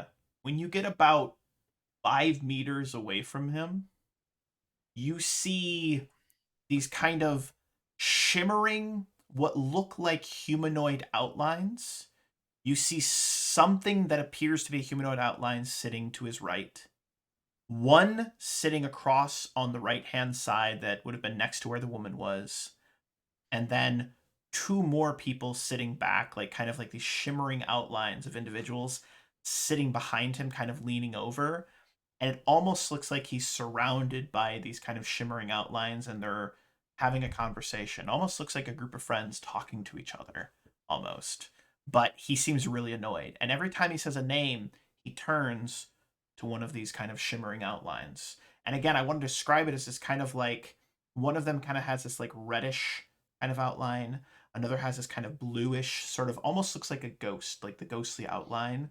And it's just very, very, very subtle for you, Nova, that you can kind of see this. Okay. I mean, if good thing Nova has his face covered, because his eyes would probably be wide open, surprised at this sort of occurrence. Because you have But- small psychic ability, correct? Yes, he has the Perfect. he has the metasonic, so he can Perfect. see this stuff. He can Yep, feel he it, can but he see it. doesn't. He always thinks it's like a Yeah. spidey sense sort of thing, you know? So the feeling you're getting as well, to help elaborate and maybe build upon this, is these 4 individuals are very angry with him. You're not sure about what, but you're just getting this sense of like anger and resentment in this moment. Okay. Speaking of small psychic abilities, while we're all, I assume we're all kind of moving in to intercept him, Yeah. right? I'd like to, and this is almost reflexive, right? Sure. It's like Sis doesn't necessarily mean to do this. It's very, very much like reflexive or naturalistic right now. I want to see a minute into the future, Okay. and see what response our target is going to have to This is one of us your closing psychic in. abilities? Yes, I have precognition. It's Perfect. the Awesome. Oracle thing. So you see this, the next like minute play out. You watch as Nova moves up. This guy turns, Oh, Jesus. punches him in the chest, and he goes flying back across the room, crashing into the table and seemingly knocked unconscious. This guy just starts to scream, and everyone in the room just like puts their hands over their heads and starts to like, you can see like blood start to pool down like from their helmets, and then you come back to reality. And you're like, whoa, that was crazy. I think the minute I see that, I will sort of like hold a hand out and say, wait, something's the- wrong. Yeah, Molly was advancing like with the Yeah, battle. yeah, Like, yeah. what? What do you mean? What's We need to relax him. His psychic energies are, I think, a bit too potent at the moment. This could turn quite ill if we attempt to force him down now. Do I have tranquilizers or something? You want to? You tell me. It's your story. Yes, sure. Switch to tranquilizer rounds. Yeah. maybe we just have to talk with him for a moment and see if he'll come with us willingly. Well, I'm not persuasive. I don't know. Go.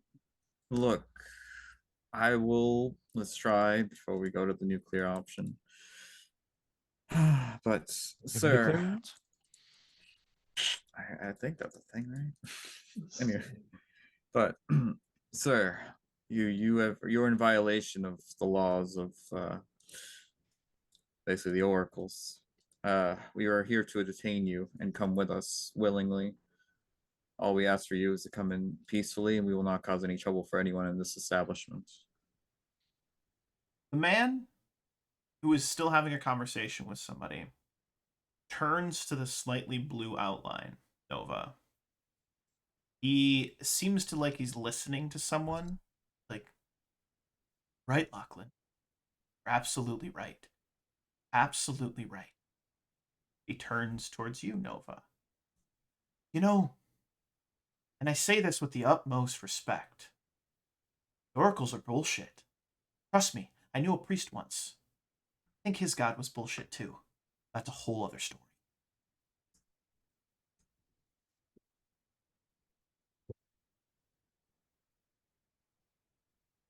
Okay, You shouldn't say those things, sir. that's You not it. really shouldn't say those things. Can I take my helmet off? Sure. And I want to like take that off and Yeah. display the nice mousy young woman Yeah. that's inside. Yeah.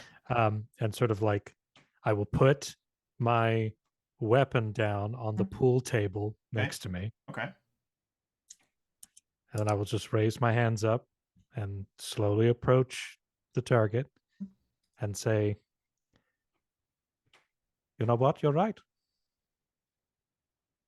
Now that you're saying this, you're absolutely right. The oracles are full of shit. I don't know why I didn't see it before." Right? I'm really glad you said that, little child soldier person. That makes sense. Yeah, Emmett told me I should shoot you, but I didn't even bring a gun. I totally forgot. I'm always forgetting guns. More of a mechanic myself, but it's good. Yeah, that's bullshit, right? Totally bullshit. Oh, well, this Emmett Yeah, fellow, he yeah. wanted you to shoot me. Yeah, he said I should shoot you guys, all of them. I thought you were just like tiny soldiers. I didn't realize. Are you all kids? That's weird. That's fucking weird. Why are there children? Why do they send kids? That's super messed up. Why don't Super you- messed up. Well, Right, good. there's no reason. There's no need to dwell on that. Why don't you What? tell me about? Yeah. Tell me more about the oracles. I'm Oh, fascinated. Total by this. bullshit. Total. It's all bullshit. It's all bullshit. Did you know that there are other systems outside of this one? Like Really? 4 planets? You think there's only just these people? There's like trillions, literally trillions of people. I've been to like 40 different planets, 40 different peoples, all That different types of is people. There's aliens too. I've fascinating. met an alien once. He was really weird. He had like gangly arms. It was totally fine though. Also, there's this big black ship. Don't go to the black ship. If you see the black ship, don't go to the black ship. That I'd black just ship like is to fucked. note that I have a charged stun baton That's like perfect. behind my. Totally I'm fine. trying to get close enough in Yeah, to just to yeah, like, no, you could Yeah. absolutely. He seems like his guard is completely down. And you're just getting closer and closer and closer until you're close enough to where you can stun him if you want to. I mean, I'd like to try. Done. So you bring the stun baton around. He's looking over towards the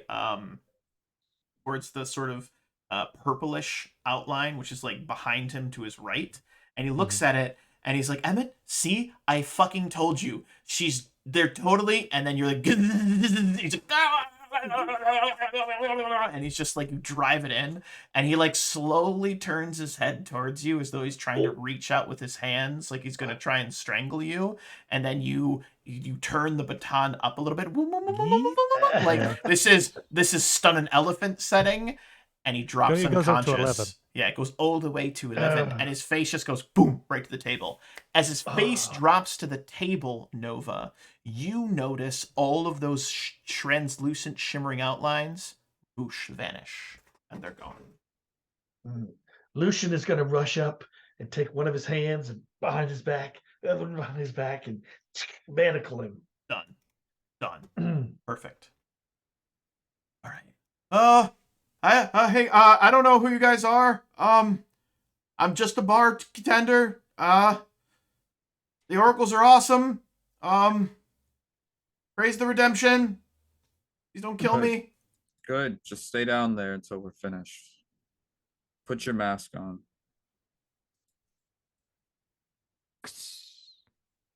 Molly will signal to Eb, like, You don't see Eb. Ooh, where did Ed oh, go? okay. I sent a message. He Ooh. as soon as things started getting weird, he grabbed the woman, covered her mouth, and dipped into the bathroom. Done. I'd like to follow you and the woman in the bathroom for a moment. Creep. No, What, are you in the men's room or the women's room? doesn't matter. Doesn't matter. The It's non-binary the future. The bathroom. gender. It's looks the again. future. Yeah. Gender norms aren't as strictly. Adhered to. All right, perfect. So Adhered she to, is there. yeah. She's like, please, I didn't mean anything. Please don't. I'm a true faithful believer. Please don't kill me. Please don't kill me. Tiny little creepy warrior person. Eb opens his helmet and just looks at her. Eyes wide, shocked, speechless. The color that had drained from her face slowly starts to return. Master Ebenhard? How did you survive?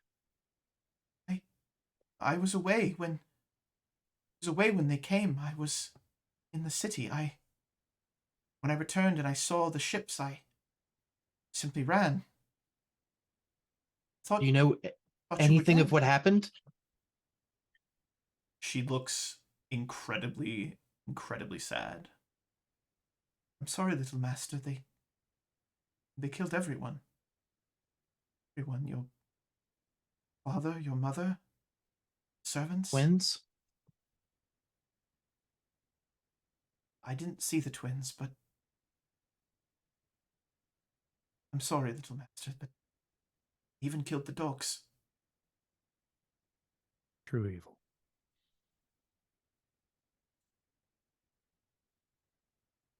Have you been safe? Have you been well? I have survived.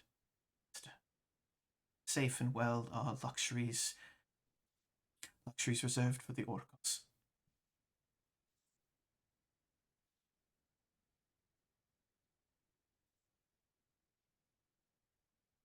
You let me go? He pushes the button to slam his helmet back shut and says, "If I can," and opens the door back up. Perfect. Douche. Bring her back out. All right. So, we have some choices. This is a moment where, Molly, you had mentioned something about maybe being able to deactivate something. I'm curious. And the big question, and I want you guys to think about this, would you guys return this man to the redemption, to the Crusaders of Vindication, to the folks? Or would you go down the rabbit hole and try to figure out who this guy is? I don't need an answer right this second. Take a moment to decide. But this is going to kind of be this defining moment of what determines where we start the actual campaign. All right? I want you guys to just think about it for a little bit. Need a couple moments. Totally fine. But discuss. Talk amongst yourselves. Rhode Island's neither a road nor an island. Discuss.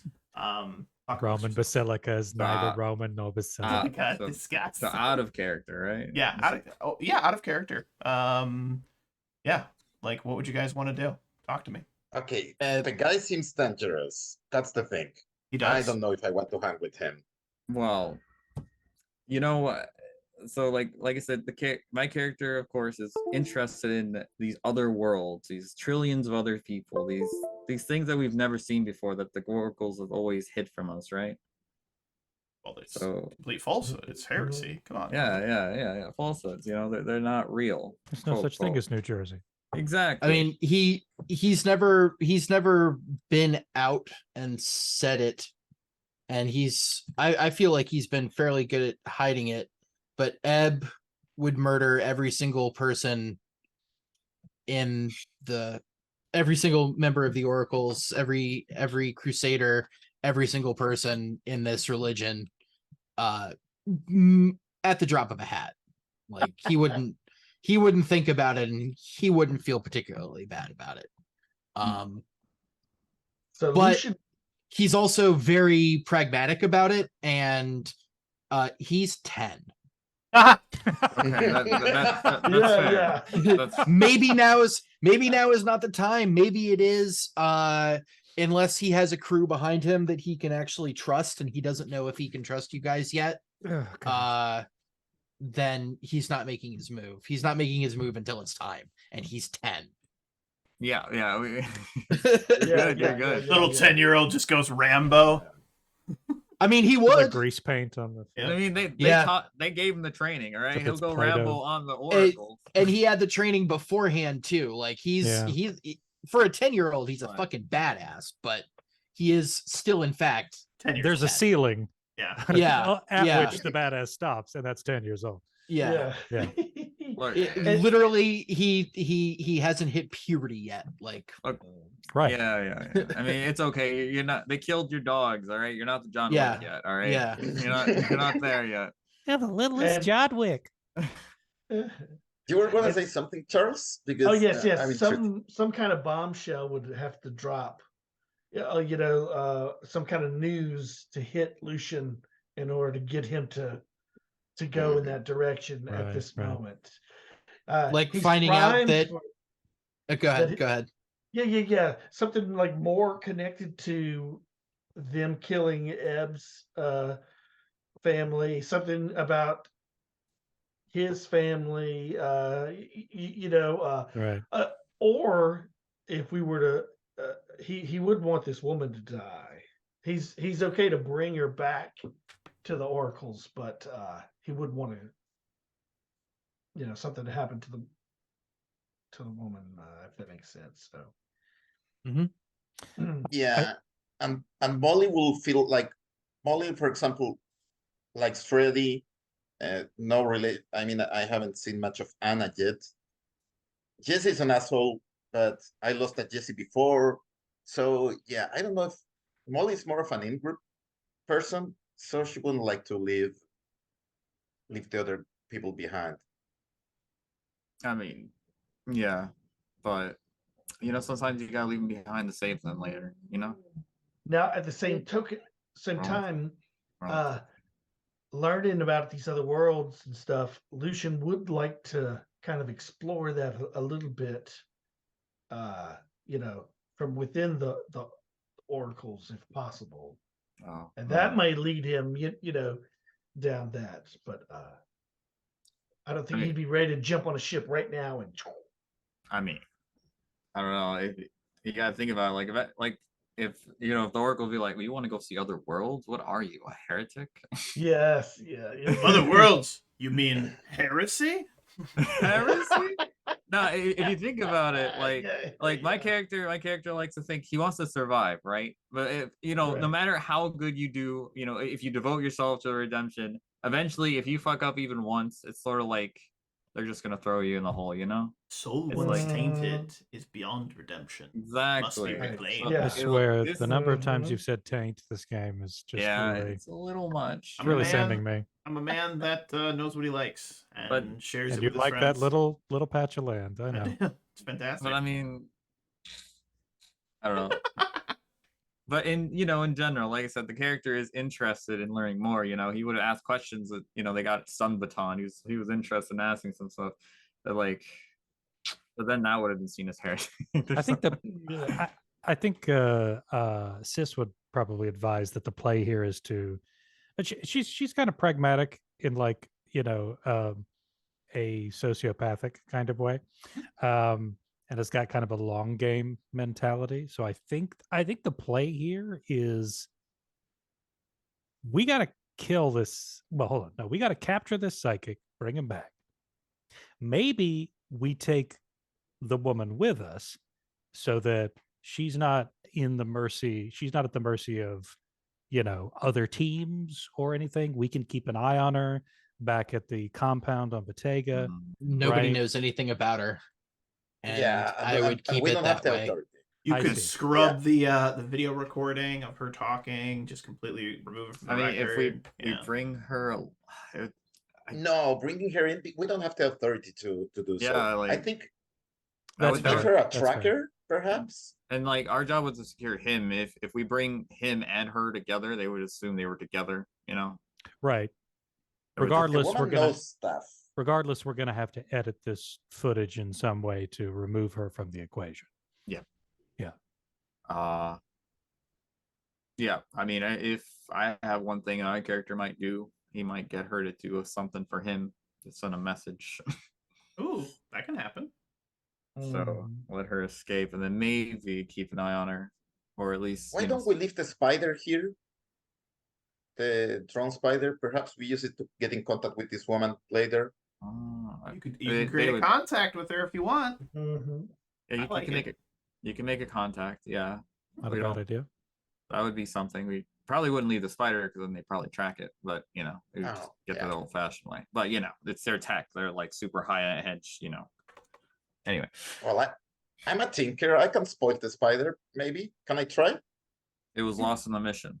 It got Yeah, Right, it's a yeah. spider. So Someone in stepped on this it. preamble, if you want something to happen, just tell me. It'll happen. Like, I'm not gonna make you make a check. Okay. Like, if you're like, I can splice a spider, done. Spider splice. Like, I want you guys to have some creative license here Okay. for sure. Okay, yeah. I want to tamper with the spider so that it can be used for two-way communication, but it can't be tracked. Done. Because I would like to try to see if I can find anything on this person. Maybe like where he might have hid the ship or something. Now to we're take thinking. more- Now we're using angles. I love to see You know, We are looting. thinking about just thinking about where this ship could be, because he said this ship has been to other worlds, so that means there must be logs of how to get to those other worlds. it. Yeah. So you find on him a little data pad computer thing that doesn't look like any technology you've ever seen on your planet, like any of the planets. It looks not as advanced as the gear you have, but like pretty good. It's almost like a patchwork of stuff. And as you boot it up, you find star charts, navigational records, and the name of a vessel. Apparently, his vessel, called the Fancy Dandy, as it were. That's the name of his vessel, the Fancy Dandy, as it were. He's very dandy, that's for sure. And yeah, and there is a couple of references to a bad black, like massive, like world ship that he appears to have seen at some point, and that all of his notes just say avoid, avoid, avoid, Control C, Control V until the end of time. Just avoid. Like, yeah, not a good thing. Did mention that black ship a lot of times. Yeah. Yeah. Is it- So, sorry. The Go ahead. description of this black ship kind of reminds you of some of the religious texts about the void. It's weird. There's some comparables there. You can draw some similarities.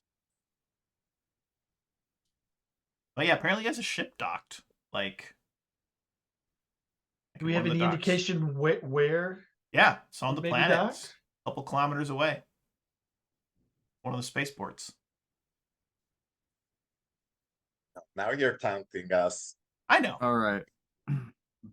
I mean, I want to, but it depends on the group. I mean, these guys are, this is our first mission. We are being watched like hawks with Right. like jewelry clutched in our mouths. Yes. And yeah, All we right. gotta be on our absolute best behavior. But Uh-huh, later we can go uh-huh. back to it. So I mean, at worst, what's going to happen? It's just going to be impounded at the spaceport, right? You know, because they just pay his fines. So I think the easiest way to do this is to give it to the woman to use for later, so she can get she'll be our. Ooh. She can get out. She wouldn't be an issue, but then she would be able to come back for us whenever we need it. So, all right. That's putting a lot of trust in this woman, I will say. I that. mean, I trust her. Hear me out. Of course you do. You're 10. Hear me out. Hey. What if the way we explain you guys getting away from the Crusaders is that you do create this kind of like agreement with this woman? Ebb, she appears to still be loyal to you and your family. I think that's an interesting thing. But you guys can take this man back. Years could pass, but when the time is right, like there's a moment where maybe you guys are on a mission, you can contact her.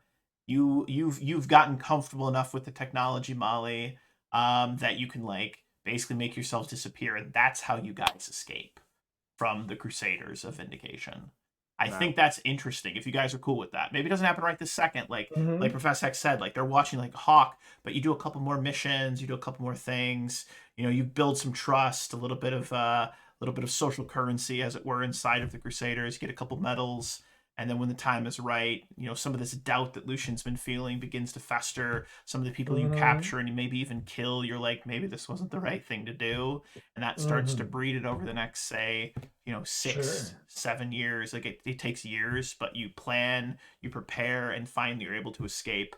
And then that's where we'll begin our adventure, as you guys basically on the lam, just making ends meet. And you've got this ship The it'll be renamed. It won't be called the Fancy Dandy if you want to, or it could be the Fancy I mean, Dandy. it It's can up to be you. called the You Fancy can do whatever you Dandy. want. Yeah, But yeah. you'll I have like this the- ship that you guys can use. It'll have information about other places, and you can begin your true Stars Without Numbers adventure. What do you guys think Yeah. about that? Okay, Charles. I- Charles, hear me out on this one. What if we kidnap Lucian? If you- Like, we knock you out and take you with yeah, us. Sure. Although I think that over the years, if Ebb confides in Lucian that this was this a servant in your house? Yes. Mm-hmm. And then if you gave him like firsthand accounts from her of the murder of your family, that would start Lucian on the path. You know, it's like, well, this happened to my family too. My parents are probably still dead too. They're And then- probably still dead. I mean, more than Oh, I'm likely. sorry, yeah. More than likely, or they're they still probably- dead. Yeah. So And I think he that would wouldn't- push him over. Yeah. And he wouldn't start it like that either. He would just tell him a story. Mm-hmm. Yeah. Oh, yeah. So- we heard from. I heard from. Did you give her a name? Yes, her name is Marina. Marina. Mhm. I heard from Marina today. She told me, she found out this or that about the night my family was killed. And you blah, guys blah, can maybe blah. like keep communication, like whenever you're off planet, like you can send secret messages and she keeps you updated, and like, like this can kind of like she basically becomes like an external contact for you guys. And maybe something happens for her where maybe she becomes like a crime lord or something. I don't know. We'll figure it out. But I'm just thinking we've got options. I Yeah. think she No, is the that sounds means for good. your escape at some point away from the Crusaders. I like that. That felt natural. So I appreciate your Baka messaging me like, do I recognize this woman? My first response was no. And then I was like, wait, yes, that could be interesting. So again, we were kind of doing this a little bit more like, we're telling the story together, a little improv-y. But honestly, I think this is a good spot where you guys head back, you deliver this guy, years pass, you go on multiple missions, and our next session will be, I'm going to say 6 months after you've escaped from the Crusaders of Vindication. 6 months, it's been, I'd like everyone to be at least 18, so it's been roughly 8 years. Like, you were in them for a long time. The seeds of doubt were sown in this moment because you saw that, oh my god, there might actually be other places. And then, you learn about the story for Ebb, and, over the years, you play the part. And then I want to know from the players, think about this, do you take anyone else with you? Obviously not Jessie, because he's a piece of shit. But like, are there any of the other children that you guys convince along the way? Be it Iffa, Anna, Freddie, maybe even you try to rescue Harry. I don't need that answer right now, but just think about it. If you want to have additional NPCs on the crew with you guys, at least for other interactions, we can definitely talk about doing that. But in the meantime, any final thoughts, questions, comments, or concerns from the players before we get ready to kind of wrap up our preamble for our Stars Without Numbers adventure? I just want to say good game, guys. Yeah, that I was fun. thought you guys did a great job. My hope in this session was to give you guys a little bit more agency. The first session was very, like, honestly, railroady. I wanted you guys to just have a little bit of flex with, like, what do you guys want to do in this particular scene? Where do you want to go here? I wanted to give you guys a little more control. We'll be using the actual rules next session. All right. Yeah. So make sure your character sheets are done, Oh, etc. I I'm know. out. Yep. I'm out. I'm just Yeah, that's a real I was shame. like, I You was hate like, to all the see it. stuff we're getting is like too good to be true. Come on, Yeah. all this stuff. No, you Locker. guys are not gonna be able to take any of your equipment with you. Like when Yeah, you leave, like obviously. because all of it would be tracked, right? So you're gonna be Of like course. stripped down in your knickers, run into the fancy dandy, and take it off. I want to just give props to Hex for his facial expressions because he knows what the fancy dandy is because he was in that session. It's hilarious. Just a miserable name for anything. I love it. But I just want to say thank you guys so much. I'm very excited to be back. I'm looking forward to next Tuesday where we start our core adventure. And I'll have a session intro up here in the coming days for you guys. But again, thank you so much to the players for playing. Without you guys, this is impossible, and I'm really enjoying this group a lot. Thank you to us for watching ourselves because we barely had anybody watching. If you're catching this on the VOD, drop a like, drop a follow, whatever you want to do. And happy gaming, everybody. I really appreciate it. Good gaming and good night. Cheers.